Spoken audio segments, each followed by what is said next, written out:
In this video, we're sorting out the drive shafts.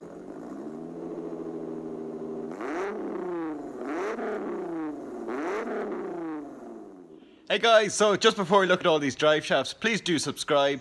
It really helps me out. So my milestone is to get to 1,000 mark, and slowly getting there, but I've loads still more to go.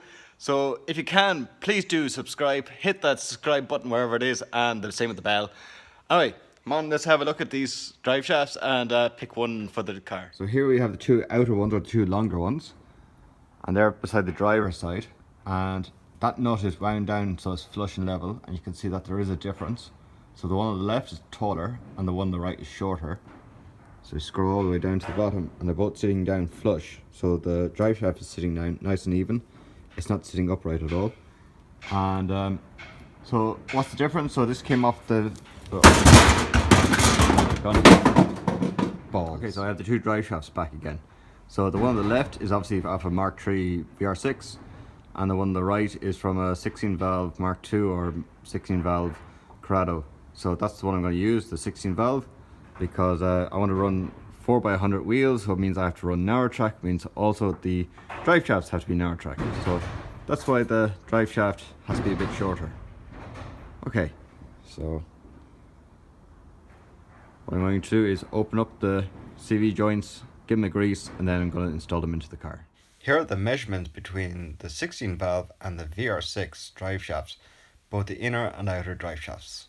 So the other thing to note, guys, is these two drive shafts are slightly different. So this is 100mm, this is only 90. This is from a Mark II Jetta. I think it's from a diesel car, where this is from a petrol car, and this is a Mark III. The 16 valve Corrados are also 100mm across, and maybe the GTI Mark II Golfs are 100mm across here as well. I can't remember if they aren't, but definitely the later spec cars are. So that's one thing to notice. The other thing to notice is that's the drive shaft from the long side, and I don't have the other one, but the other drive shaft that I was holding up there a second ago, it's narrow like this. So why is there a difference in thicknesses? I wondered that for a while as well, and the main reason why they do that is because they're different lengths. You end up with torque steer. So that torque steers, as you accelerate in a straight line, the car will actually want to either go left or go right. And so by putting on these bigger weights and these slightly bigger thicknesses here, because the drive shaft naturally wants to spin the engine wants to spin the shortest drive shaft, so it doesn't want to spin the longer drive shaft. So by making it a bigger diameter, it makes it easier for the torque to go down that side, and it kind of evens it out. That's the idea of it. It doesn't work as well where the Jap cars were much better. They ended up with a little stub axle and then into a bearing, and then all the drive shafts were the same length, so that got rid of torque steer, or minimized it to its minimum, so that a left and a right drive shaft on Japanese cars are actually the same. You can reverse them, where on the German cars like the Volkswagens you can't do that. So that's why you have a long one and a short one, but they're different thicknesses as well. So I'm hoping that I don't end up with torque steer, that I'll be okay running the skinnier shaft, but as long as I have one of these big rubber mounts, I think it's mounted there in the center somewhere, it'll its kinetic or its rotational energy will be equal, hopefully, out on both sides. So don't really know, that's what I've read. So let's see if the internet has lied to me or is telling the truth. Okay, so now we have the drive shaft all in. It's nice and tight and it's all on. So that's brilliant. Next thing is to install the hub. So I have it here.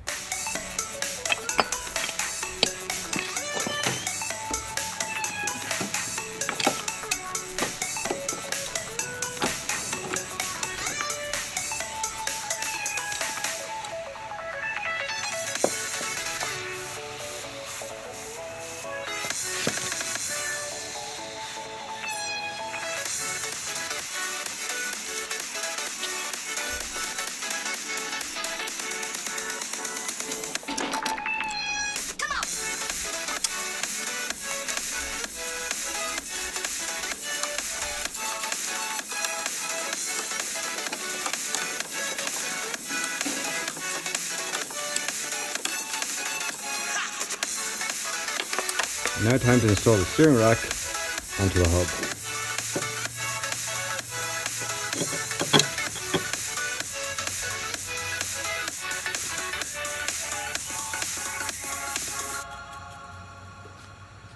Now I'm going to install the coilovers onto the corrado. So these are height adjustable ones, so you can see at the bottom they adjust there, and then you can adjust the spring rate on top as well.